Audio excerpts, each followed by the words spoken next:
ما أنت بنعمة ربك بمجنون وإن لك لأجرا غير ممنون وإنك لعلى خلق عظيم.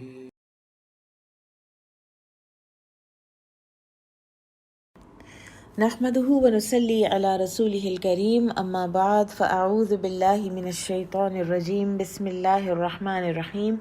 رب اشرح لي صدري ويسر لي امري واحلل عقدة من لساني يفقه قولي رب زدني علما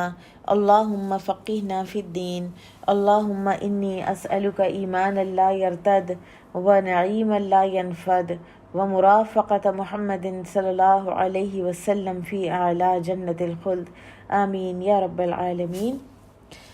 آج انشاءاللہ ہم غزوہ بنو النضیر پڑھیں گے، جس کو بنو نذیر بھی ہم عام زبان میں کہتے ہیں۔ اور آپ کو یاد ہوگا کہ ہم نے پڑھا تھا کہ مدینہ میں 3 قبائل تھے، بنو قینقاع، بنو نذیر اور بنو قریظہ، جو کہ یہود کو بلانگ کرتے تھے،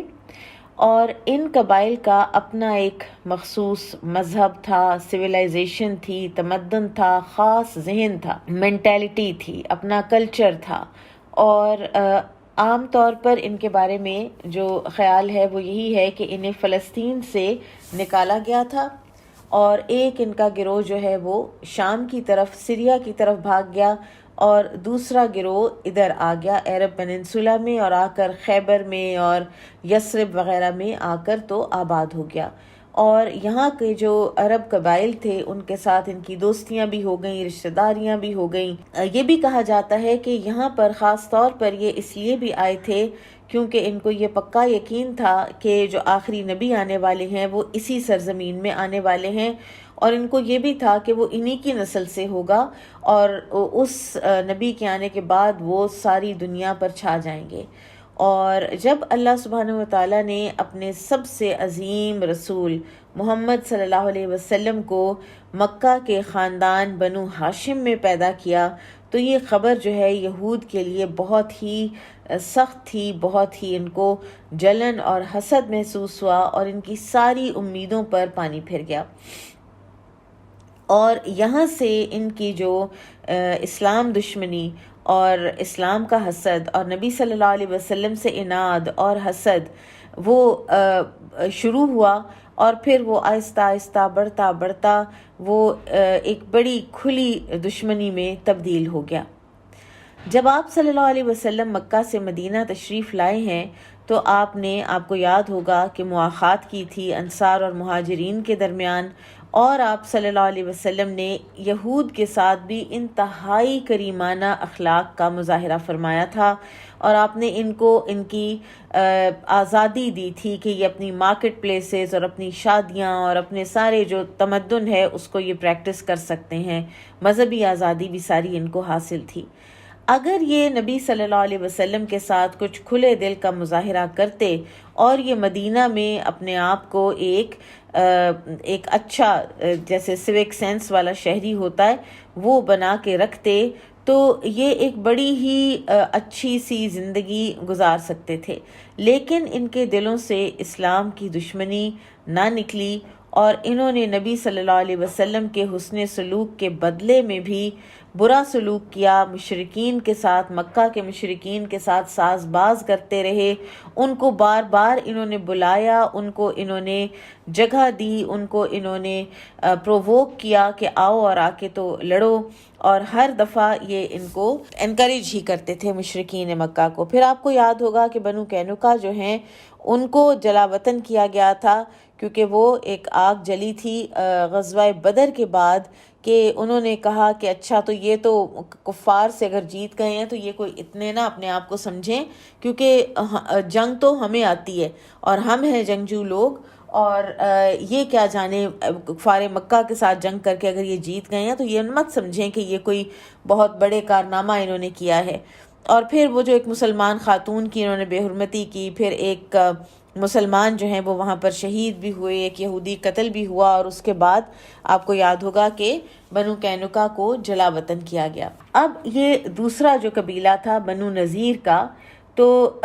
اس کے سردار کا نام حیی بن اخطب ہے، اور یہ صفیہ بنت حیی رضی اللہ عنہ ام المومنین کا باپ ہے، اور ساری زندگی یہ نبی صلی اللہ علیہ وسلم کا اور اسلام کا سخت دشمن رہا۔ اور صفیہ رضی اللہ تعالی عنہ نے خود ان کی یہ گواہی ہے کہ وہ فرماتی ہیں کہ میں اپنے والد اور چچا کی بہت لاڈلی تھی،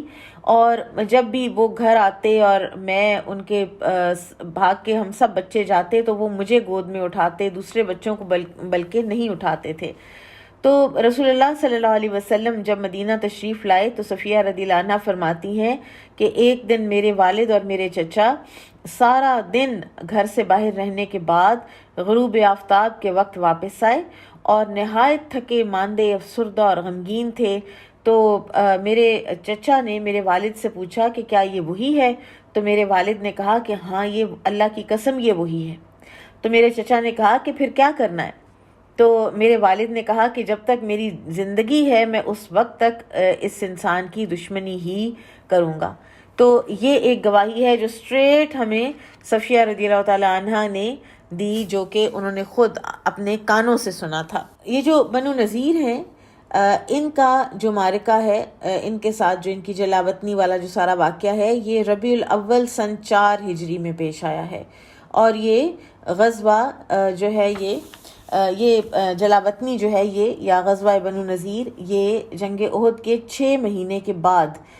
پیش آیا، اور یہ اس طرح سے ہے کہ غزوہ بدر کے 6 ماہ بعد بنو قینقاع والا غزوہ پیش آیا تھا، غزوہ بنو نذیر جنگ احد کے بعد پیش آیا، غزوہ بنو قینقاع اس سے پہلے جنگ بدر کے بعد پیش آ چکا تھا، غزوہ بنو قریظہ جنگ خندق کے فوراً بعد پیش آیا، اور غزوہ خیبر حدیبیہ کے بعد پیش آیا، اور یہی سب سے زیادہ راجح رائے ہے۔ اب غزوہ بنو نذیر کیوں پیش آیا، اس کے کیا اسباب تھے؟ تو اب آپ دیکھیے کہ رسول اللہ صلی اللہ علیہ وسلم تھرو آؤٹ یہود کے ساتھ ایک بڑی نرمی اور نوازش سے کام لے رہے ہیں، لیکن یہ ہر موقع پر وعدوں کو توڑتے تھے۔ اب غزوہ بنو نذیر کے چند اسباب جو علماء کرام نے لکھے ہیں وہ ہیں: نمبر 1، قریش مکہ نے عبداللہ بن ابی کو خط لکھا۔ قریش مکہ نے عبداللہ بن ابی کو خط لکھا کہ تم لوگوں نے ہمارے ایک آدمی کو پناہ دے رکھی ہے، اور ہم اللہ کی قسم کھا کر کہتے ہیں کہ تم لوگ اس سے جنگ کرو یا اسے اپنے ہاں سے نکال دو، ورنہ پھر ہم تم سب پر دھاوا بول دیں گے، اور تمہاری عورتوں کو ہم اپنے قبضے میں لے آئیں گے، اور تمہارے جوانوں کو ہم قتل کر دیں گے۔ یعنی شدید دھمکی دی۔ اب یہ ہوا کہ یہ عبداللہ بن ابی اور اس کے ساتھی جب انہوں نے خط پڑھا تو یہ لوگ رسول اللہ صلی اللہ علیہ وسلم سے جنگ کے لیے تیار ہو گئے۔ جب آپ صلی اللہ علیہ وسلم کو یہ خبر پہنچی تو آپ صلی اللہ علیہ وسلم نے ان منافقین سے ملاقات کی اور فرمایا کہ تم لوگوں کی بلا شبہ تم لوگوں پر قریش کی دھمکی کام کر گئی ہے، تم اس سے بہت متاثر ہوئے ہو، وہ تمہارا اس سے زیادہ نقصان نہیں کر سکتے جتنا کہ تم اپنے ہاتھوں سے خود کر بیٹھنا چاہتے ہو، تم اپنے بیٹوں اور بھائیوں سے لڑنا چاہتے ہو۔ اور پھر انہوں نے کہا کہ بہرحال نبی صلی اللہ علیہ وسلم کے سمجھانے پر یہ لوگ جو ہیں عبداللہ بن ابی اور اس کے ساتھی یہ مسلمانوں کے ساتھ جنگ کرنے سے باز آ گئے۔ پھر اس کے بعد دوسرا جو ایک وجہ بتائی جاتی ہے بنو نذیر کی اس غزوے کی، وہ یہ ہے کہ اب میثاق مدینہ کی روح سے بنو نذیر پر یہ لازم تھا کہ وہ کسی دشمن کو اپنے ہاں جگہ نہیں دیں گے۔ تو سیرت نگار یہ لکھتے ہیں کہ بنو نذیر نے قریش کو مسلمانوں کے بہت سے راز فراہم کیے، آپ صلی اللہ علیہ وسلم کے خلاف جنگ پر ابھارا اور مسلمانوں کے کمزور پہلوؤں کی نشاندہی بھی کی۔ اور آپ کو یاد ہوگا کہ اس سے پہلے غزوہ سویق ہو چکا ہے جس میں انہوں نے بدعہدی کی بھی تھی، جب ابو سفیان اپنے 200 سواروں کے ہمراہ اس نے قسم کھائی ہوئی تھی کہ وہ پانی کو ہاتھ نہیں لگائے گا جب تک کہ مسلمانوں کو کچھ نقصان نہ پہنچا لے۔ تو اس وقت جب وہ آیا تھا تو بنو نذیر ہی کے سردار سلام بن مشکم نے اس کی حمایت بھی کی تھی، اس کی مہمان نوازی بھی کی تھی، اور اسے مسلمانوں کے رازوں سے مطلع بھی کیا تھا۔ تو یہ دوسرا سبب بتایا جاتا ہے غزوہ بنو نذیر کا۔ تیسرا جو اہم سبب ہے وہ یہ ہے، اب آپ کو یاد ہوگا پچھلی دفعہ ہم نے پڑھا تھا کہ عمر بن امیہ دمری رضی اللہ عنہ سانحہ بیر معونہ کے وقت گرفتار ہوئے، پھر عامر بن طفیل نے اپنی ماں کی نظر پوری کرنے کے لیے انہیں رہا کیا، اور مدینہ واپس آتے ہوئے عامر بن امیہ رضی اللہ عنہ سے بنو عامر کے 2 افراد قتل ہو گئے، جن کو کہ رسول اللہ صلی اللہ علیہ وسلم امان دے چکے تھے۔ تو اب جب وہ قتل کی خبر نبی صلی اللہ علیہ وسلم کو پہنچی تو آپ صلی اللہ علیہ وسلم نے فرمایا کہ میں ان دونوں کی دیت دوں گا، اور بنو نذیر کے ساتھ معاہدہ تھا کہ جن قبائل کے وہ حلیف ہوں گے ان کی دیت میں وہ مسلمانوں کی مدد کریں گے۔ تو نبی صلی اللہ علیہ وسلم بنو نذیر کے پاس گئے تاکہ ان 2 مقتولوں کی دیت ادا کرنے میں بنو نذیر سے مدد طلب کریں، کیونکہ ان دنوں بنو نذیر بنو عامر کے حلیف تھے۔ اب رسول اللہ صلی اللہ علیہ وسلم تشریف لے گئے، ہفتے کا دن تھا، اور آپ کے ساتھ مہاجرین اور انصار کی ایک جماعت بھی تھی۔ آپ نے مسجد قباء میں نماز ادا کی اور پھر بنو نذیر کے پاس جا کر ان سے دیت کا مطالبہ کیا، کیونکہ یہی معاہدہ تھا۔ تو انہوں نے کہا کہ ابو القاسم آپ جو چاہتے ہیں ہم وہی کریں گے، آپ یہاں بیٹھیں، ہم آپ کے لیے کھانے کا انتظام کرتے ہیں۔ تو آپ صلی اللہ علیہ وسلم ان کے گھروں کی جو بڑی بڑی اونچی وہ دیواریں اور قلعوں کی جو دیواریں تھیں ان میں سے ایک دیوار کے ساتھ ٹیک لگا کر بیٹھے تھے، اور آپ کے ساتھ اکابر صحابہ تھے، مثلاً ابو بکر، عمر، علی، زبیر، طلحہ، سعد بن معاذ، سعد بن عبادہ، اسید بن حضیر رضی اللہ عنہم وغیرہ۔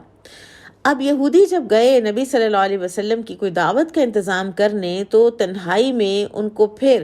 یہ شیطنت ان کے ذہن میں جاگی کہ ہم رسول اللہ صلی اللہ علیہ وسلم اب اس وقت ہماری دسترس میں ہیں اور ہم ان کو نعوذ باللہ قتل کرنے پر قادر ہیں، تو ہم رسول اللہ صلی اللہ علیہ وسلم کو قتل کرتے ہیں۔ اور سب سے زیادہ جو اس میں آگے تھا نا وہ حیی بن اخطب تھا۔ سلام بن مشکم جو ان کا سردار تھا وہ بھی بنو نذیر ہی کا تھا، تو اس نے کہا کہ یہ کام مت کرو، تمہارے ارادے کی خبر رسول اللہ صلی اللہ علیہ وسلم کو دے دی جائے گی اور ہمارے معاہدے کی خلاف ورزی ہو جائے گی ہماری طرف سے۔ لیکن باقی یہود جو ہیں وہ سارے حیی بن اخطب ہی کے ساتھ ملے اور انہوں نے سلام بن مشکم کی نہ مانی، اور ادھر رسول اللہ صلی اللہ علیہ وسلم کو جبرائیل علیہ السلام نے آ کر خبر دے دی یہود کے ارادوں کی۔ آپ صلی اللہ علیہ وسلم تیزی سے اٹھے، گویا کہ آپ قضائے حاجت کے لیے جا رہے ہیں۔ آپ نے صحابہ کرام کو وہیں چھوڑا اور آپ مدینہ تشریف لے آئے۔ جب ذرا دیر ہو گئی تو صحابہ کو ذرا تھوڑی فکر ہوئی، اور ابو بکر رضی اللہ عنہ نے فرمایا کہ یہاں اب ہمارے رکنے کا کوئی فائدہ نہیں، رسول اللہ صلی اللہ علیہ وسلم کو یقیناً اللہ تعالیٰ کی طرف سے کوئی حکم آ گیا ہے۔ تو یہ سب وہاں سے چل پڑے۔ تو حیی بن اخطب کہنے لگا کہ ابو القاسم نے بڑی جلدی کی، ہم تو ان کے لیے کھانا پکا رہے تھے اور ان کی ضرورت پوری کرنا چاہتے تھے۔ اب صحابہ جب وہاں سے چلے بنو نذیر کے قلعوں کے پاس سے، تو سامنے سے ایک آدمی آتا وہ انہیں ملا، تو انہوں نے پوچھا کہ کیا تم نے رسول اللہ صلی اللہ علیہ وسلم کو دیکھا؟ اس نے کہا ہاں میری ابھی ان سے ملاقات ہوئی ہے۔ تو آپ صلی اللہ علیہ وسلم تو مدینہ میں داخل ہو رہے ہیں، تو صحابہ کرام واپس مدینہ پہنچے اور آپ وہاں تشریف فرما تھے مسجد میں، اور آپ صلی اللہ علیہ وسلم کو دیکھ کر ابو بکر رضی اللہ عنہ نے عرض کی کہ یا رسول اللہ آپ وہاں سے تشریف لے آئے اور ہمیں تو معلوم ہی نہیں ہوا۔ تو آپ صلی اللہ علیہ وسلم نے فرمایا ہمت الیہود بالغدر بی، یہود نے میرے ساتھ دھوکے کا ارادہ کیا تھا۔ اب رسول اللہ صلی اللہ علیہ وسلم خاموشی سے خود اس لیے چلے آئے کہ وہاں پر صحابہ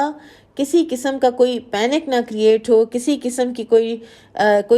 چھوٹی موٹی بھی کوئی جیسے ہوتا ہے نا جھگڑا یا کوئی ایسا نہ ہو جائے، سین کریٹ نہ ہو جائے۔ اور اصل میں تو یہود کا ہدف آپ صلی اللہ علیہ وسلم تھے، صحابہ کو تو وہ قتل کرنا ہی نہیں چاہتے تھے، تو لہٰذا آپ صلی اللہ علیہ وسلم وہاں سے خاموشی سے نکل آئے، اور آپ صلی اللہ علیہ وسلم یہ جانتے تھے کہ جب یہ مجھے نہیں پائیں گے تو یہ خود ہی آ جائیں گے اور ان کو سمجھ آ جائے گی کہ میں کیوں اٹھ کے آ گیا ہوں۔ تو ان کے نبی صلی اللہ علیہ وسلم کے وہاں سے چلے آنے کے بعد بھی ان کے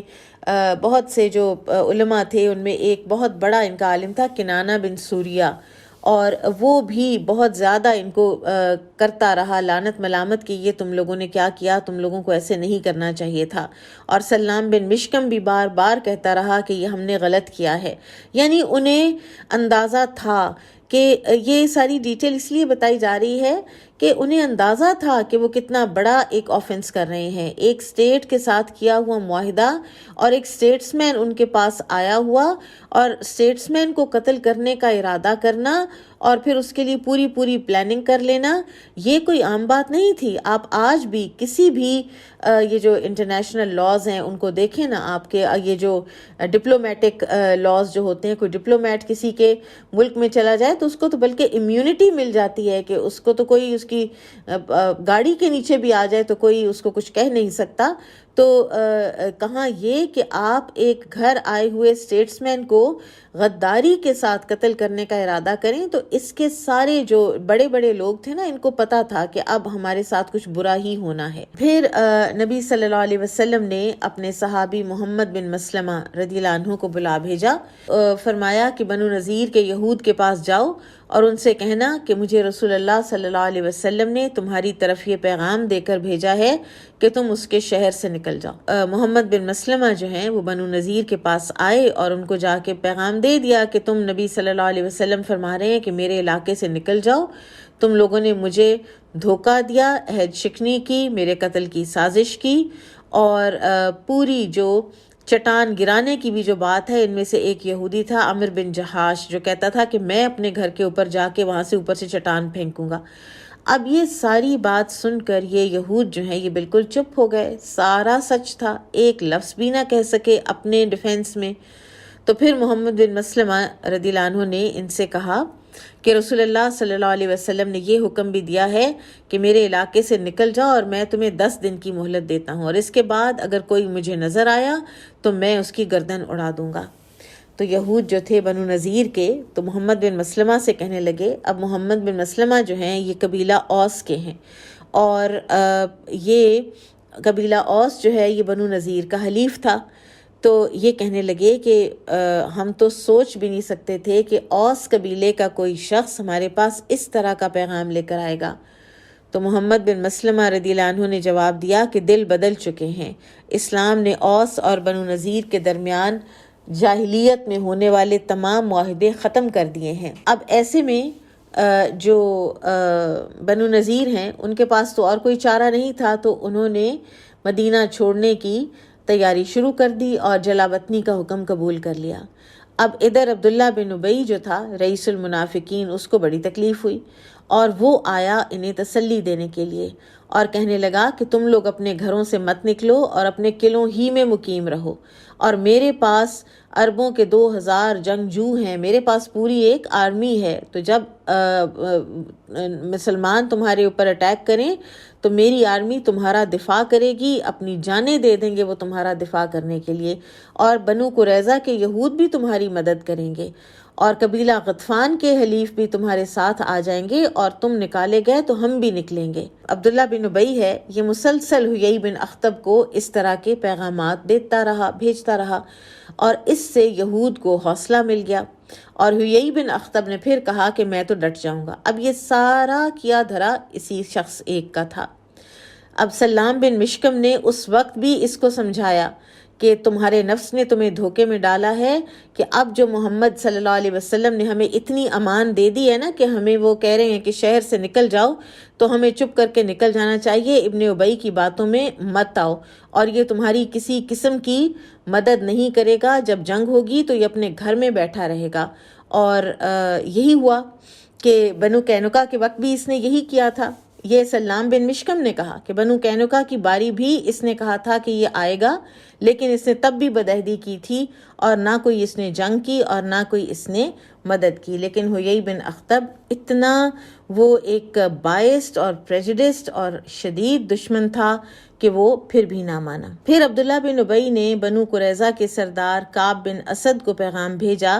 کہ وہ بھی بنو نذیر کی مدد کرے، تو بنو قریظہ کے سردار نے صاف جواب دے دیا کہ ہم محمد صلی اللہ علیہ وسلم سے کیا ہوا وعدہ بالکل بھی نہیں توڑیں گے۔ یہ بھی آتا ہے، یہاں تک لکھا ہے سیرت نگاروں نے کہ سلام بن مشکم نے حیی بن اخطب سے یہاں تک کہا تھا کہ ہمیں اچھی طرح معلوم ہے کہ یہ اللہ کے رسول ہیں، ان کی صفات ہماری کتابوں میں موجود ہیں، ہم ان کی اطاعت صرف حسد کی بنا پر قبول نہیں کرتے کیونکہ وہ آل ہارون میں سے نہیں ہیں۔ اب تم میری بات مان لو، ہم اس کا علاقہ چھوڑ جائیں، اور جب پھلوں کے پکنے کا وقت آئے گا تو ہمارے کچھ لوگ آ جائیں گے، پھر وہ اپنے پھل بیچ کر مناسب حال اپنا کام مکمل کر کے واپس چلے جائیں گے۔ لیکن حیی جو ہے وہ بالکل کوئی دوسرا مشورہ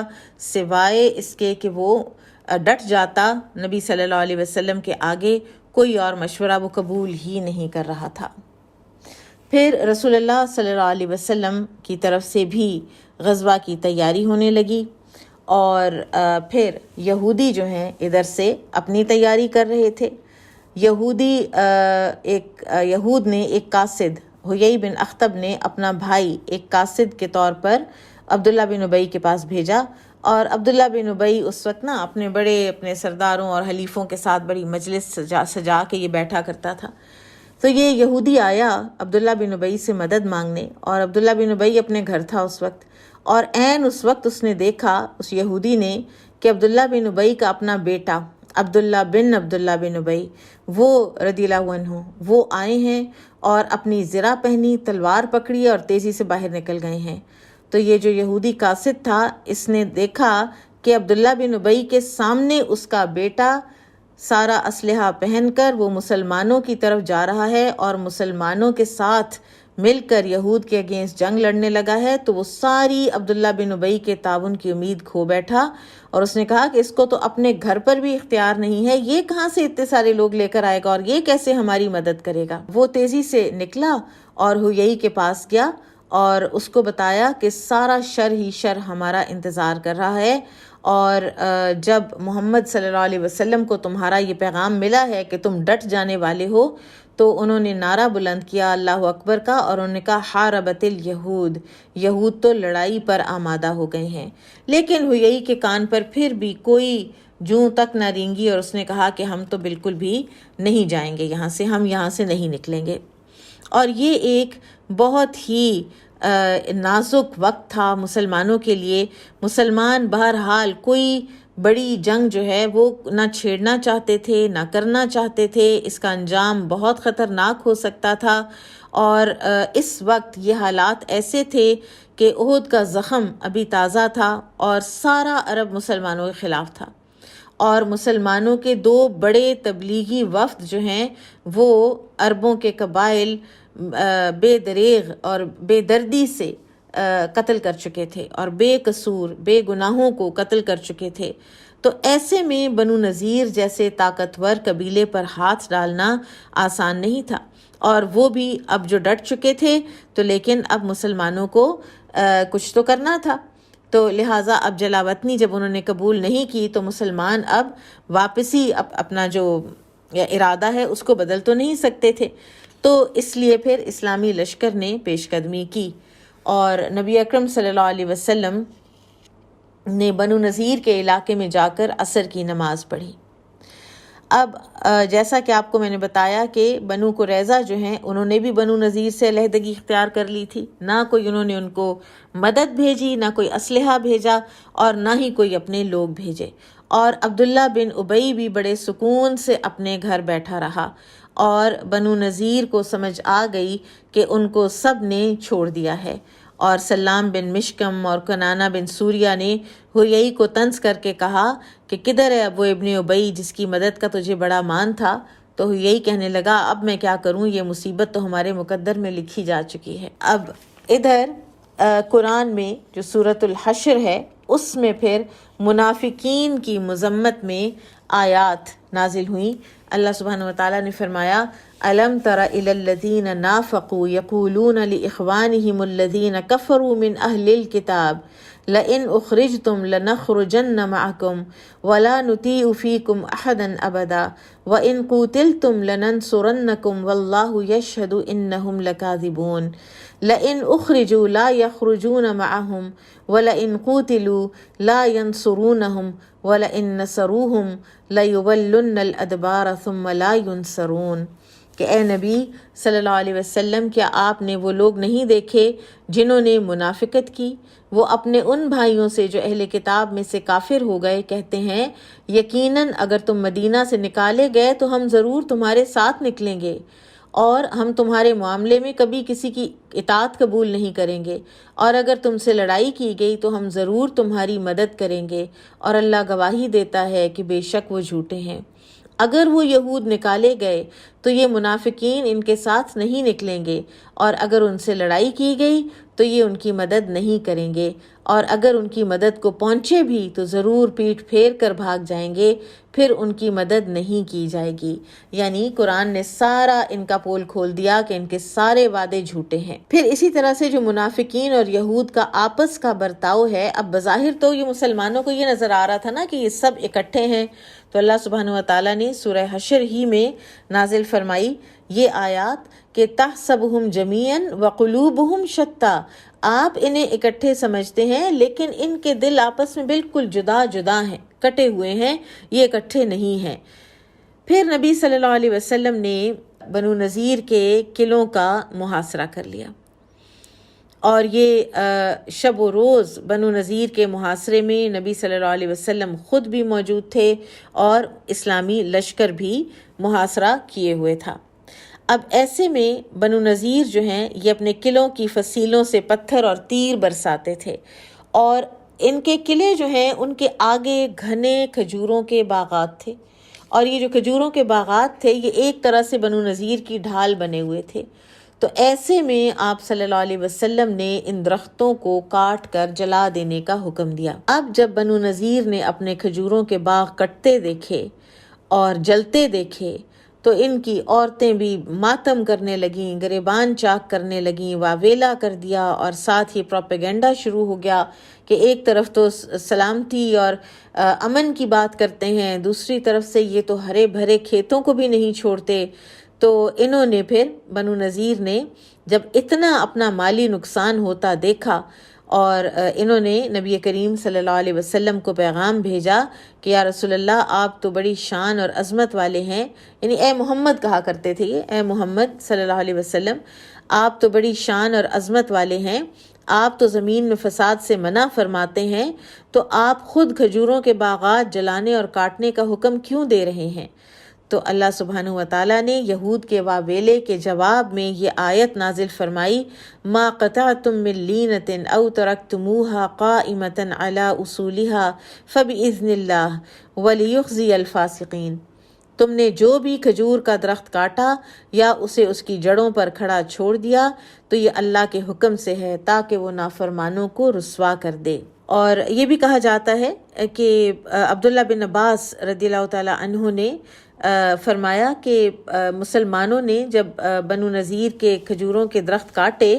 تو ساتھ میں کچھ مسلمانوں کے دلوں میں یہ بات کھٹکی کہ ہمیں شاید درختوں کو کاٹنا نہیں چاہیے تھا، کچھ درختوں کو ہم نے کاٹا ہے، کچھ کو چھوڑ دیا ہے، تو ہم اس بارے میں رسول اللہ صلی اللہ علیہ وسلم سے دریافت کریں گے کہ درخت کاٹنے کی وجہ سے بھی ہمیں اجر ملے گا، اور جن کو چھوڑ دیا ہے کیا ان کی وجہ سے ہمیں گناہ ملے گا؟ تو اللہ تعالیٰ نے یہ آیت کریمہ جو ہے یہ نازل فرمائی، یعنی تم نے کھجوروں کے جن درختوں کو کاٹا اور جن کو چھوڑا وہ دونوں ہی اللہ کی اذن سے تھے، نہ کاٹنا غلط تھا نہ چھوڑنا غلط تھا، اور یہ سب اللہ تعالیٰ کی رضا کے مطابق تھا، اور اس میں دشمن کی توہین اور تذلیل کرنا اور ذلت و رسوائی کرنا مقصود تھا۔ اب محاصرہ جو ہے اس کے بارے میں بعض روایات میں آتا ہے کہ یہ 6 رات جاری رہا، اور بعض میں آتا ہے کہ 15 رات جاری رہا، اور کوئی بنو نذیر کی مدد کو نہ آیا، نہ عبداللہ بن ابی آیا اور نہ ہی کوئی بنو قریظہ آئے، اور ادھر ان کی بربادی یوں ہوئی کہ ان کے باغات جو ہیں، درخت جو ہیں، ان کو مسلمانوں نے کاٹ ڈالا، جلا ڈالا۔ تو یہ ہتھیار ڈالنے پر آمادہ ہو گئے، ان کے دلوں میں اللہ نے رعب بھر دیا، یہ ڈر گئے مسلمانوں سے، ان کے حوصلے پست ہو گئے۔ تو انہوں نے رسول اللہ صلی اللہ علیہ وسلم کو کہلا بھیجا کہ ہم مدینہ سے نکلنے کو تیار ہیں۔ تو آپ صلی اللہ علیہ وسلم نے فرمایا، حکم دیا کہ مدینہ سے نکل جاؤ، تمہاری جانیں محفوظ رہیں گی، تمہارے اونٹ جو سامان اٹھا سکیں وہ بھی لے جاؤ سوائے اسلحہ کے۔ اور جلاوطنی کی جو شرائط ان کو دی گئی تھیں، نمبر 1 یہ کہ بنو نذیر کے یہود مدینہ منورہ کے علاقے سے جہاں چاہیں نکل جائیں، یہ کوئی نہیں پابندی لگے گی کہ وہاں جاؤ اور وہاں نہ جاؤ، بس مدینہ سے نکل جاؤ۔ نمبر 2، یہود مدینہ منورہ سے جلاوطن ہونے کے وقت مکمل طور پر بغیر ہتھیاروں کے ہوں گے۔ نمبر 3، ہتھیاروں کے سوا یہود جس قدر مال اپنے اونٹوں پر لے جا سکتے ہوں لے جائیں۔ اور نمبر 4، یہود کے جو مال اٹھا لینے کے بعد باقی جو یہاں بچ جائے گا وہ مسلمانوں کی ملکیت ہوگا۔ اب انہوں نے کچھ عذر بہانے بھی تراشنے شروع کر دیے کہ ہم سے بہت سے لوگوں نے قرض لیا ہوا ہے، تو ہم نے تو وہ قرض لینا ہے۔ تو نبی صلی اللہ علیہ وسلم نے فرمایا کہ تم لوگوں جو سود لیتے ہو وہ سود ختم کر دو، اور قرضے کی رقم جو ہے وہ اپنی لو اور نکلو یہاں سے۔ تو پھر یہی ہوا، مثلا ایک شخص تھا ابو رافع یہودی، تو اس نے سیدنا اسید بن حضیر رضی اللہ تعالیٰ عنہ سے 120 دینار لینے تھے، تو چنانچہ اس نے 40 دینار سود ختم کیا اور اصل زر جو اپنا 80 دینار وصول کیا۔ اس طرح نبی صلی اللہ علیہ وسلم نے ان کو وائنڈ اپ باقاعدہ کروا کے تو وہاں سے نکالا۔ 2 لوگ ان میں سے مسلمان ہوئے تھے، یامین بن عمیر اور ابو سعد بن وہب، یہ 2 ہیں کہ بنو نذیر میں سے جو مسلمان ہوئے، اور ایک دوسرے سے کہنے لگے، ابھی قلعوں میں ہی تھے، تو کہنے لگے کہ بلا شبہ ہمیں پتہ ہے کہ محمد اللہ کے رسول ہیں، تو پھر ہمیں انتظار کس چیز کا ہے؟ تو ہمیں چاہیے کہ ہم مسلمان ہو جائیں، اس طرح ہماری مال اور جانیں بھی محفوظ ہو جائیں گی۔ تو یہ دونوں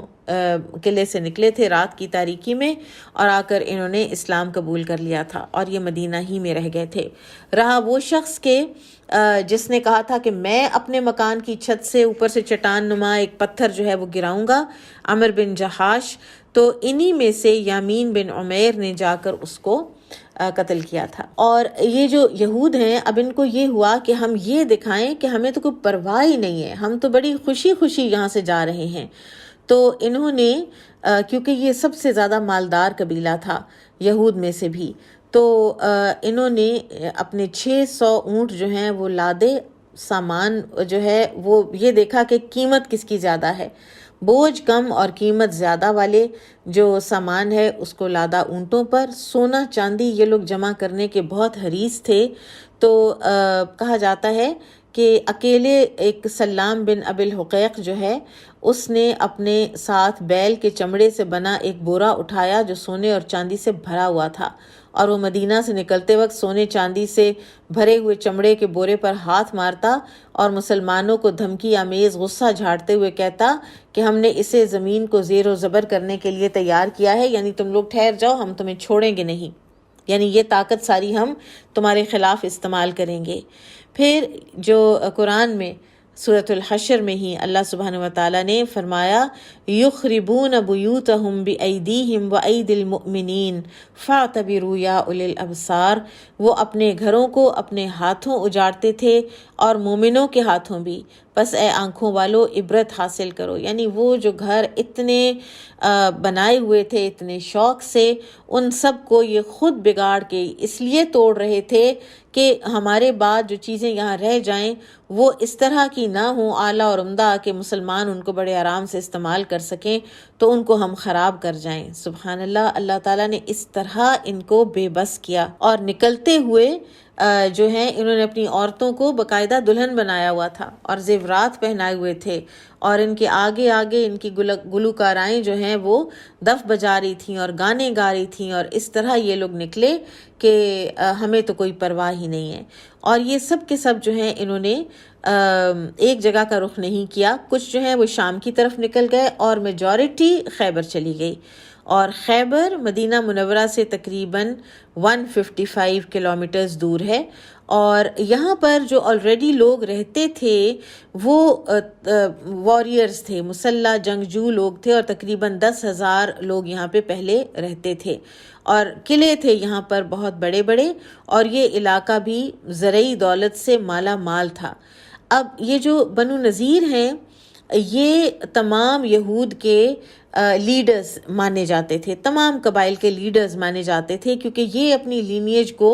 ڈائریکٹ سیدنا ہارون علیہ السلام کے ساتھ ملاتے تھے، اور بڑے ہی شروڈ شاطر ذہنیت کے مالک تھے۔ تو جب یہ خیبر پہنچے ہیں تو وہاں کے لوگوں نے ان کو اپنا لیڈر تسلیم کر لیا، تو وہاں پر ایک طرح سے بنو نذیر کی پھر حکمرانی بن گئی، اور سارے ان کے سردار ہویئی بن اخطب اور کنانہ بن ربیع اور سلام بن ابی الحقیق، یہ سارے کے سارے جو ہیں یہ وہیں چلے گئے تھے۔ اب اس اثنا میں ایک اور جو واقعہ پیش آیا وہ یہ تھا کہ بنو نذیر میں انصار کے کچھ بیٹے تھے۔ ہوتا یہ تھا کہ انصار میں یعنی اوس اور خزرج میں جب کوئی عورت بے اولاد ہوتی یا کوئی فیملی بے اولاد ہوتی تو ان کے ذہنوں میں یہود ایک بہت بڑی ایک لینیج تھی، وہ سپیریئر ان کو سمجھتے تھے یہود کو، اوس اور خزرج، اور یہود نے اپنے آپ کو پیش بھی ایسے ہی کیا ہوا تھا۔ تو وہ کہتے تھے کہ اگر ہمارے ہاں بچہ ہوا تو ہم اس کو یہودی بنا دیں گے۔ تو ایسے کچھ لڑکے تھے کہ جو پیدا ہوئے اور پھر وہ بنو نذیر میں پل رہے تھے، اور انہی کے ہاں وہ یہودی ہی ریز ہو رہے تھے۔ تو جب بنو نذیر کو جلا وطن کیا گیا تو ان میں انصار کے کئی بیٹے تھے، تو انصار نے کہا کہ ہم اپنے بیٹوں کو نہیں جانے دیں گے۔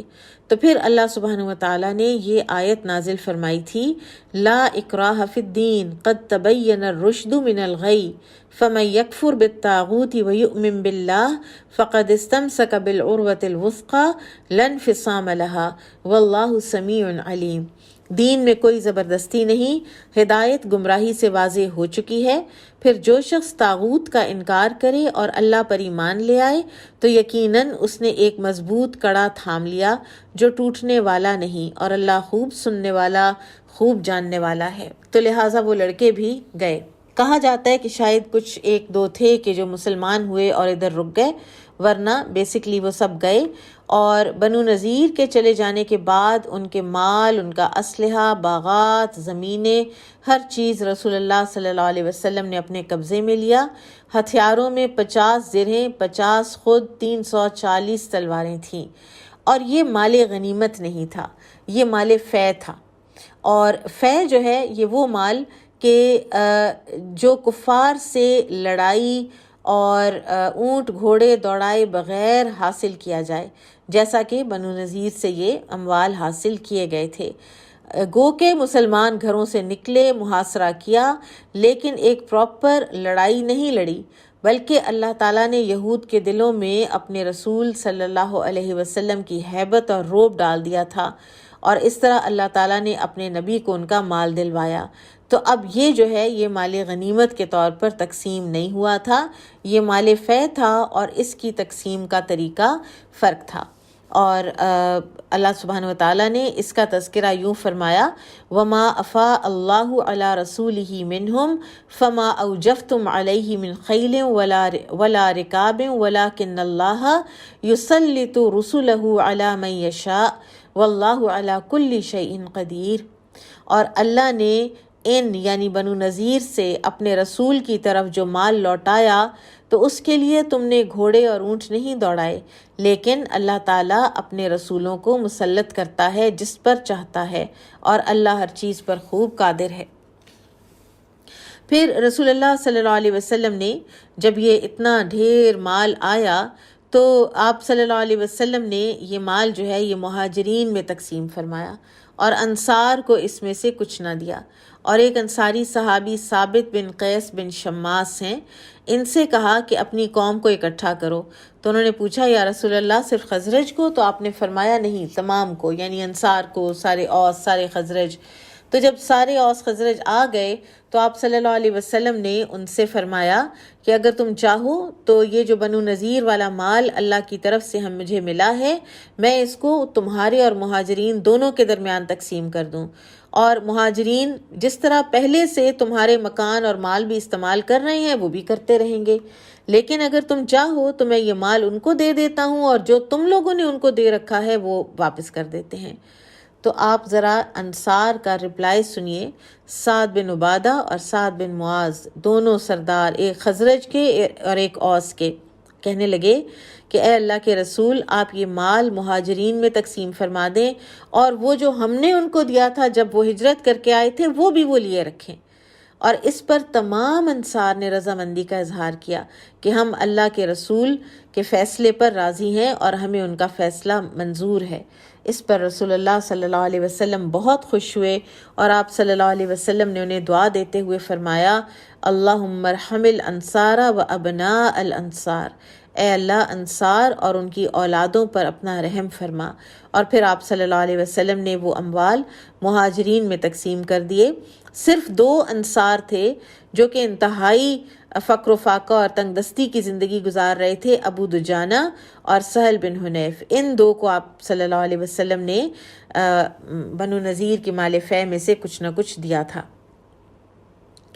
اور بنو نذیر کی جو جلاوطنی ہے، اس سے جو منافقین ہیں ان کو بہت دکھ ہوا، بہت غم ہوا ان کو، اور آپس میں باتیں بھی کرتے تھے، لیکن اللہ سبحانہ وتعالیٰ کی اپنی حکمتیں ہوتی ہیں، اپنے فیصلے ہوتے ہیں، اور کسی کے اندر کم ہمتی پیدا کرنی ہو تو عبداللہ بن ابی کی طرح کم ہمتی اللہ تعالیٰ اس کے اندر پیدا کر دیتے ہیں۔ وہ 1000 اپنی جو ایفرٹ ہے اور اپنی خواہش ہے اس کے باوجود بھی وہ اٹھ نہیں پاتا، اور اسی طرح سے کسی کے دل میں اللہ تعالیٰ نے روب ڈالنا ہو کسی دوسرے کا تو اس کے دل میں بھی ڈال دیتا ہے، اور 1000 اسلحہ اور پروٹیکشن اور قلعے اور پتہ نہیں کتنا اسلحہ اور دولت اور جنگجو لوگ اور ارد گرد کے یہودی قبائل، خیبر میں 10,000 جنگجو، بنو قریظہ، کوئی بھی نہیں آتا۔ اس طرح سے اللہ تعالیٰ اپنے بندے کی مدد فرماتے ہیں۔ اب یہ تو ہوا غزوہ بنو نذیر کا ایک جو ہے اوور ویو۔ اب سورۃ الحشر یہ پوری کی پوری بنو نذیر کے واقعے پر مشتمل ہے۔ عبداللہ بن عباس رضی اللہ عنہما، جن کو حبر الامہ بھی کہا جاتا ہے، یعنی امت کے عالم، وہ اس سورت کو سورہ بنو نذیر کہا کرتے تھے۔ وہ کہا کرتے تھے، تابعی جو ہیں سعید بن جبیر، وہ کہتے ہیں کہ میں نے سیدنا عبداللہ بن عباس کے روبرو کہا سورۃ الحشر، تو انہوں نے کہا بلکہ تم اس کو سورہ بنو نذیر کہا کرو، اور اس میں پورے اس واقعے کی تفصیل ہے، مال فے کے احکام بھی ہیں، اس کے مصارف کا بھی ذکر ہے، یہود اور منافقین کا آپس کا تعلق، ان کی مینٹیلٹی، ان کی نفسیات، ان کے خبث باطن، ان کی اسلام دشمنی، اور ان کی آپس کی بھی جو وقلوبہم شتیٰ والی بات ہے کہ آپس کا جو ان کا پول کھلا کہ یہ نہیں ہے کہ یہ یہودی اور منافقین جو ہیں ویسے کو بڑے بیسٹ فرینڈز ہیں، ایسا نہیں ہے، یہ ایک اسلام کو کامن اینیمی کے طور پر برداشت نہیں کر پا رہے، تو اس لیے یہ کچھ انہوں نے گٹھ جوڑ بنایا ہوا ہے۔ تو ہم تھوڑا سا سورہ حشر کے تناظر میں دیکھ لیتے ہیں کہ غزوہ بنو نذیر کے بارے میں اللہ سبحانہ وتعالیٰ نے کیا فرمایا۔ سب سے پہلے ابتدا اس سورت کی ہوئی ہے سبح للہ ما فی السماوات و ما فی الارض وہو العزیز الحکیم، کہ اللہ تعالیٰ کی تسبیح کرتی ہے ہر وہ چیز جو آسمانوں میں ہے اور جو زمین میں ہے، اور وہی غالب ہے اور خوب حکمت والا ہے۔ اور ابتدا ہی میں اللہ تعالیٰ نے یہ بیان کر دیا ہے کہ اللہ تعالیٰ بڑی حکمت والا ہے، اس کا ہر کام بڑے وزڈم پر بیسڈ ہوتا ہے، کوئی چیز بے فائدہ نہ پیدا ہوئی ہے اور نہ ہی کوئی اس کا حکم مصلحت کے خلاف ہوتا ہے۔ اور بنو نذیر کی جو جلاوطنی ہے اس میں بھی حکمتیں ہی حکمتیں ہیں۔ پھر یہ کہ اللہ کی لاٹھی بے آواز ہے، اللہ تعالیٰ نے بنو نذیر کو ان کے مضبوط قلعوں سے باہر نکالا۔ اللہ سبحانہ وتعالیٰ نے فرمایا سورۃ الحشر ہی میں کہ هو الذی اخرج الذین کفروا من اہل الکتاب من دیارہم لأول الحشر ما ظننتم ان يخرجوا وظنوا انهم مانعتهم حصونهم من الله فاتاهم الله من حيث لم يحتسبوا وقذف في قلوبهم الرعب يخربون بيوتهم بأيديهم وأيدي المؤمنين فاعتبروا يا أولي الأبصار۔ وہی ہے جس نے اہل کتاب کے کافروں کو پہلے اکٹ کے وقت ان کے گھروں سے نکال دیا۔ تم نے کبھی یہ خیال نہیں کیا تھا کہ وہ مدینہ سے نکلیں گے، اور انہوں نے سمجھا تھا کہ بے شک ان کے قلعے انہیں اللہ کے عذاب سے بچا لیں گے۔ پھر ان پر اللہ کا عذاب آیا جہاں سے انہوں نے گمان بھی نہیں کیا تھا، اور وہ کیا عذاب تھا کہ اللہ نے ان کے دلوں میں رعب ڈال دیا۔ وہ اپنے گھر اپنے ہاتھوں سے اجاڑتے تھے اور مومنوں کے ہاتھوں بھی۔ پس اے آنکھوں والو عبرت پکڑو۔ سورہ حشر کی یہ جو آیات ہیں ان پر اگر انسان غور کرے تو پتہ چلتا ہے کہ بنو نذیر کو ان کے گھروں سے اللہ سبحانہ و تعالیٰ نے نکالا، حالانکہ ان کے پاس تمام مادی وسائل موجود تھے اور انہیں اپنے مضبوط قلعوں پر اندھا یقین تھا، اور طاقت کے نشے میں وہ چور تھے کہ کوئی ہمیں یہاں سے نکال نہیں سکتا۔ لیکن اللہ سبحانہ و تعالیٰ نے ایسے زبردست طریقے سے ان کی گرفت فرمائی کہ ان کا وہم و گمان بھی نہیں تھا کہ ہم اتنے ڈر جائیں گے۔ ان کے دلوں میں مسلمانوں کا اتنا رعب پڑ گیا کہ ان کے پاؤں اکھڑ گئے اور وہ اپنے گھروں کو خود ویران کرنے لگے۔ اور قرآن نے صاف صاف یہ بات بتا دی کہ اللہ تعالیٰ ہی اصل خالق ہے۔ کسی کے دل میں رعب، کوئی شکست، کوئی فتح، ذلت، رسوائی، عزت، رفت، ہر چیز اللہ ہی کرتا ہے، ہر چیز کا مالک اللہ ہی ہے۔ اور یہود جو ہیں یہ اللہ کے باغی تھے، حق کے دشمن تھے، رسول اللہ صلی اللہ علیہ وسلم کی زندگی کو ختم کرنے کے درپے تھے، تو اللہ تعالیٰ نے ان کی در بدری اس طرح سے کی کہ ان کو رسوا کر دیا رہتی دنیا تک کے لیے۔ پھر یہاں پر ایک اور جو فقہی مسئلہ بھی ہے کہ دشمن کی کچھ چیزوں کو تباہ کرنا جبکہ وہ اس کی ڈھال بنی ہوئی ہوں دشمن کی، تو اس کی اجازت ہے، جیسا کہ نبی صلی اللہ علیہ وسلم نے بنو نذیر کی جو ہیں کھجوروں کے باغات ان کو کاٹنے کا اور جلانے کا حکم دیا تھا، اور کچھ فقہا نے عمارتیں گرانے یا درخت اکھاڑنے کی جنگی چال کے تحت اجازت دی ہے۔ پھر مال فے کا تذکرہ کچھ تو پہلے ہو بھی چکا، اور یہی کہ یہ مال جو ہے یہ جنگ کے بغیر حاصل ہوتا ہے، اور اس وجہ سے اس کے مصارف آرمی کے نہیں ہیں، یعنی آرمی کا مال غنیمت کا تو معاملہ یہ ہے نا کہ اس کے 5 حصے کیے جاتے ہیں، اور ایک حصہ جو ہے وہ اللہ اور اس کے رسول کا، اور باقی 4 حصے فوج پر تقسیم، ٹھیک۔ لیکن مال فے جو ہے اس کا اللہ تعالیٰ نے خود ہی بتا دیا کہ اس کے مصارف کیا ہوں گے۔ ما افا اللہ علی رسولہ من اہل القری فللہ وللرسول ولذی القربى والیتامى والمساکین وابن السبیل، کہ جو کوئی مال فے اللہ تعالیٰ نے بستی والوں کے مالوں سے لوٹایا تو وہ اللہ کے لیے اور اس کے رسول کے لیے اور اس کے قرابت داروں اور یتیموں اور مسکینوں اور مسافروں کے لیے ہے۔ اب اس کی وجہ کیا ہے کہ کیا ہر غزوہ، چاہے اس میں آرمی نے جنگ لڑی چاہے جنگ نہ لڑی، گئے تو تھے نا، ظاہر ہے ایک تکلیف بھی اٹھائی، صعوبت بھی اٹھائی، محاصرے کی، آسان نہیں تھا وہ بھی، لیکن اللہ تعالیٰ نے یہ فرق کیوں رکھا؟ خود ہی اللہ سبحانہ و تعالیٰ نے بتایا، اور یہ اسلام کا ایک بہت بڑا اکنامک پرنسپل ہے،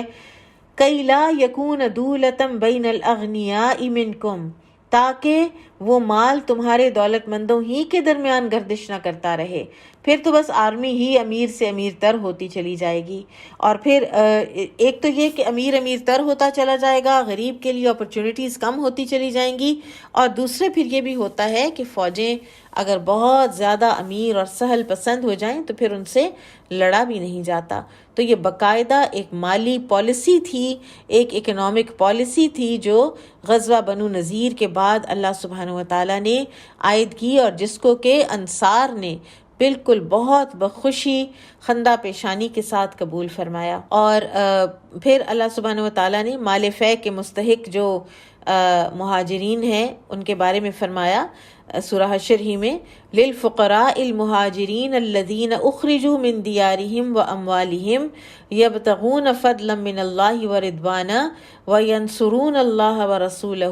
اولئک هم الصادقون۔ مال فے ان مہاجر فقراء کے لیے ہے جو اپنے گھروں اور جائیدادوں سے نکالے گئے، وہ اللہ کا فضل اور اس کی رضا ڈھونڈتے ہیں اور اللہ اور اس کے رسول کی مدد کرتے ہیں، اور یہی لوگ سچے ہیں۔ اور پھر اللہ سبحانہ وتعالیٰ نے انصار کی تعریف کی ہے، جو کہ انتہائی زبردست ایک ایلیویٹڈ تعریف ہے۔ والذین تبوأوا الدار والایمان من قبلہم یحبون من ہاجر الیہم ولا یجدون فی صدورہم حاجۃ مما اوتوا ویؤثرون علی انفسہم ولو کان بہم خصاصہ وَمَن یُوقَ شُحَّ نَفْسِهِ فَأُولَٰئِکَ هُمُ الْمُفْلِحُونَ۔ کیا زبردست گواہی ہے جو آسمانوں سے آئی ہے انصار کے لیے، اور ان کے صاف دل کی گواہی، اور ان کے دلوں میں مال کی محبت نہ ہونے کی گواہی،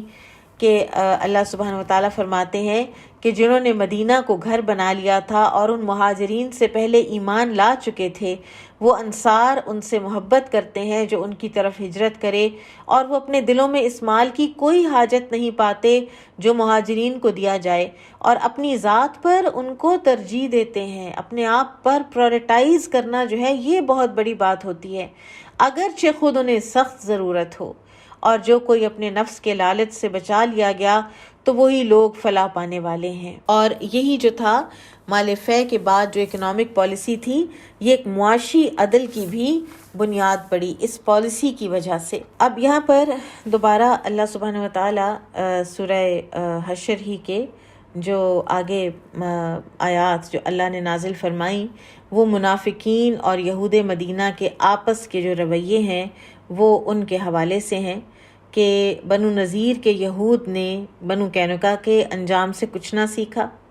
اور پھر ان کے بعد بنو قریظہ نے ان دونوں کے انجام سے کچھ نہ سیکھا۔ تو یہاں پر یہ آیات ہیں، میں ان کا ترجمہ پڑھ دیتی ہوں کہ اے نبی صلی اللہ علیہ وسلم، کیا آپ نے وہ لوگ نہیں دیکھے جنہوں نے منافقت کی؟ وہ اپنے ان بھائیوں سے جو اہل کتاب میں سے کافر ہو گئے کہتے ہیں، اگر تم مدینہ سے نکالے گئے تو ہم ضرور تمہارے ساتھ نکلیں گے، اور ہم تمہارے معاملے میں کبھی کسی کی اطاعت نہیں کریں گے، اور اگر تم سے لڑائی کی گئی تو ہم ضرور تمہاری مدد کریں گے، اور اللہ گواہی دیتا ہے کہ بے شک یہ سب جھوٹے ہیں۔ منافقین کا ہر دعویٰ جھوٹا نکلا۔ اگر وہ یہود نکالے گئے تو یہ منافقین ان کے ساتھ نہیں نکلیں گے، اور اگر ان سے لڑائی کی گئی تو یہ ان کی مدد نہیں کریں گے، اور اگر ان کی مدد کو پہنچے بھی تو ضرور پیٹ پھیر کر بھاگیں گے، پھر ان کی مدد نہیں کی جائے گی۔ اے مسلمانوں، یقیناً ان کے سینوں میں اللہ کی نسبت تمہارا ڈر زیادہ ہے، یہ اس لیے کہ بے شک وہ ایسے لوگ ہیں جو سمجھ بوجھ نہیں رکھتے۔ وہ سب مل کر بھی تم سے لڑ نہیں سکیں گے مگر ایسی بستیوں میں جو قلعہ بند ہیں یا دیواروں کی اوٹ سے۔ ان کی آپس کی لڑائی یا دشمنی بہت سخت ہے، آپ انہیں اکٹھا سمجھتے ہیں جبکہ ان کے دل جدا جدا ہیں، یہ اس لیے کہ بے شک وہ ایسے لوگ ہیں جو عقل نہیں رکھتے۔ ان کی مثال ان لوگوں کی سی ہے جو ان سے پہلے قریب ہی بدر میں اپنی بدعمالی کا وبال چکھ چکے ہیں، یعنی بنو قینقاع، اور ان کے لیے دردناک عذاب ہے۔ ان کی مثال شیطان کی سی ہے، جب وہ انسان سے کہتا ہے کہ کفر کر، پھر جب وہ کفر کرتا ہے تو شیطان کہتا ہے بے شک میں تو تجھ سے بری ہوں، میں تو اللہ رب العالمین سے ڈرتا ہوں۔ اور پھر یہی ہوا ان کا برا انجام، نہ منافقین ان کے کام آئے، نہ شیطان کی ساری چالیں ان کے کام آئیں، نہ شیطان کا کوئی اکسانہ ان کے کام آ سکا۔ اور یہ جو آیات ہیں، ان میں بعض جو اسکالرز ہیں وہ یہ لکھتے ہیں کہ ان آیات میں عبرت کا بہت سامان ہے۔ ایک تو یہ کہ ہر وہ شخص جو حق کے راستے میں رکاوٹ بنتا ہے، لوگوں کو حق سے روکتا ہے، حق کے داعی کو حق سے روکتا ہے، تو بالآخر وہ شکست ہی کھاتا ہے۔ دوسرے یہ کہ حق و باطل کی کشمکش کبھی نہیں تھمنی۔ اگر یہ اللہ کے رسول صلی اللہ علیہ وسلم کے سامنے نہیں تھمی تو پھر یہ کب تھمے گی؟ یہ سلسلہ تا قیامت جاری رہے گا، اور مستقبل میں بھی کبھی حق کو عروج ہوگا کبھی باطل کو، لیکن بالآخر کامیابی حق ہی کو حاصل ہوگی۔ اور تیسرے یہ بھی پتہ چلتا ہے کہ یہود کی خیانت اور دھوکہ دہی سے عبرت حاصل کر کے ایسے طرز عمل سے اجتناب کیا جائے کہ جو ذلت اور رسوائی اور شکست کا مقدر بنے۔ بات مان لینی چاہیے، خیر خواہوں کی بات مان لینی چاہیے۔ اگر خیر خواہوں کی بات ہویئی بن اخطب مان لیتا تو اس طرح ذلیل اور رسوا تو نہ ہوتا۔ پھر غزوہ بنو نذیر کے بعد جو احد اور خندق کے درمیان کے واقعات ہیں، ان میں ایک بڑا واقعہ کیا ہے کہ شراب اور جوئے کی حرمت آ گئی، قطعی حرمت آ گئی۔ اور عرب جو ہیں شراب اور جوا ان کی گھٹی میں پڑا ہوا تھا، اور باقاعدہ فخریہ یہ شراب پیا کرتے تھے اور جوا کھیلا کرتے تھے، اور بتایا کرتے تھے کہ میں جوئے میں جیتا اور پھر میں نے اتنے مسکینوں کو کھانا کھلایا اور میں تو گھڑوں کے گھڑے شراب پی گیا۔ امام ابن تیمیہ رحمہ اللہ فرماتے ہیں کہ بلا شبہ جوئے کی خرابی سود سے بڑھ کر ہے، کیونکہ جوئے سے دو بگاڑ پیدا ہوتے ہیں، ایک یہ کہ حرام مال کھانا اور دوسرا یہ کہ حرام کھیل کھیلنا، اور پھر یہ بھی کہ اس کی وجہ سے انسان اللہ کے ذکر اور نماز سے غافل ہو جاتا ہے، اور باہمی دشمنی اور کینہ بھی پیدا ہوتے ہیں۔ اسی لیے اللہ تعالیٰ نے جوئے کو سود سے پہلے حرام قرار دیا ہے۔ اور آپ کو معلوم ہوگا کہ حرمت شراب کے 3 مراحل ہیں۔ پہلا مرحلہ تھا کہ جب صرف اتنا فرما دیا گیا کہ یسألونک عن الخمر والمیسر، یہ آپ سے شراب اور جوئے کے بارے میں سوال کرتے ہیں۔ قل فیہما اثم کبیر ومنافع للناس، کہہ دیجئے کہ ان دونوں میں بڑا گناہ بھی ہے اور لوگوں کے لیے کچھ فائدے بھی ہیں، یعنی تجارت کر لیتے ہیں، یا بعض لوگ سرد علاقوں والے گرمی حاصل کرتے تھے۔ پھر فرمایا وَإِثْمُهُمَا أَكْبَرُ مِن نَفْعِهِمَا، لیکن اگر دونوں کو وے کیا جائے، گناہ اور نفع کو، تو گناہ جو ہے وہ زیادہ ہے اور نفع کم ہے۔ اتنی بات کہہ کر چھوڑ دی گئی، اور یہ اسلامی تربیت کا اور اللہ تعالیٰ کی حکمت کا ایک بہت ہی یونیک بڑا نادر پہلو ہے کہ جو سامنے آتا ہے کہ اللہ تعالیٰ تدریج کے ساتھ احکامات دیتے ہیں۔ انسانی نفسیات کو اللہ تعالیٰ مارجن دیتے ہیں اور ٹائم دیتے ہیں۔ دوسرا مرحلہ جو آیا وہ یہ ہے کہ ایک مرتبہ جو پہلا جو حرمت شراب کا حکم تھا نا، تو اس کے بعد اب پوری حرمت تو آئی نہیں تھی، تو اس لیے بعض صحابہ جو ہیں وہ ابھی شراب پیتے تھے۔ تو ایک مہاجر صحابی نے مغرب کی نماز میں کچھ نماز پڑھتے پڑھتے قرات کو خلط ملط کر دیا، تو اللہ سبحانہ وتعالیٰ نے سورۃ النساء کی آیات نازل کی، یا ایھا الذین آمنوا لا تقربوا الصلاۃ وانتم سکارى حتی تعلموا ما تقولون، کہ اے ایمان والو جب تم نشے کی حالت میں ہو تو اس وقت نماز کے قریب نہ جاؤ جب تک کہ ان الفاظ کو جو منہ سے کہو سمجھنے نہ لگو۔ تو اتنی سی بات کر دی گئی اور زیادہ ڈسکریج کر دیا گیا۔ پھر تیسرا مرحلہ جو ہے وہ آیا جب سختی کے ساتھ قطعی حرمت بیان کر دی گئی سورۃ المائدہ میں، یا ایھا الذین آمنوا انما الخمر والمیسر والانصاب والازلام رجس من عمل الشیطان فاجتنبوہ لعلکم تفلحون، اے ایمان والو بے شک شراب اور جوا اور بت اور پانسے، یہ جو قسمت کا حال معلوم کرنا، فال وغیرہ، یہ سب ناپاک کام اعمال شیطان سے ہیں، تو ان سے بچتے رہو تاکہ تم نجات پاؤ۔ تو یہاں پر اب حتمی حرمت آ گئی۔ اب یہ ہوا کہ کچھ لوگوں کے دلوں میں یہ اشکال پیدا ہوا کہ ان کے کچھ ساتھی جو اس سے پہلے شراب پیتے تھے اور اسی حالت میں یعنی توبہ کیے بغیر وہ شہید بھی ہوئے، کچھ بستروں پر فوت ہوئے، تو ان کا کیا بنے گا؟ تو اللہ سبحانہ وتعالیٰ نے یہ آیات نازل فرمائی، لیس علی الذین آمنوا وعاملوا الصالحات جناح فیما طعموا، کہ ان لوگوں پر جو ایمان لائے اور انہوں نے نیک اعمال کیے اس چیز میں کوئی گناہ نہیں جو وہ کھا پی چکے۔ اور پھر آپ صلی اللہ علیہ وسلم نے یہ بھی فرمایا کہ اگر ان کی زندگی میں یہ شراب حرام ہوئی ہوتی تو وہ بھی اس کو اسی طرح ترک کر دیتے جیسے تم نے اسے ترک کر دیا ہے۔ اور ونس جب حرام کر دی گئی شراب تو پھر تو ایسے لوگوں نے شراب مدینہ کی گلیوں میں بہا دی، حالانکہ وہ ان کا لائیولی ہوڈ تھا، بہت سے لوگ بیچتے تھے، بہت سے لوگ اس کو پینے کے رسیا تھے۔ انس بن مالک رضی اللہ عنہ بیان کرتے ہیں کہ میں ابو طلحہ، ابو عبیدہ بن جراح، ابو دجانہ، معاذ بن جبل، سہیل بن بیدا رضی اللہ عنہم کو شراب پلا رہا تھا، یعنی میں ان کو پیش کر رہا تھا، حتیٰ کہ کچی پکی کھجوروں کی ملی جلی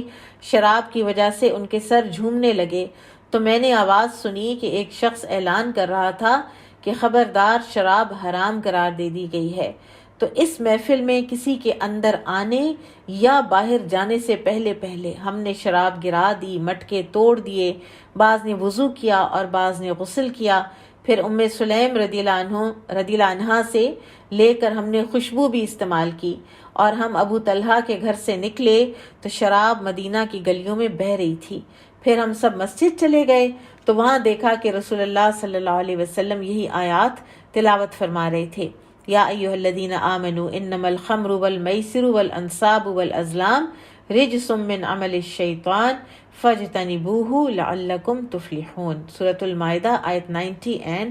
91۔ سو انشاءاللہ باقی ہم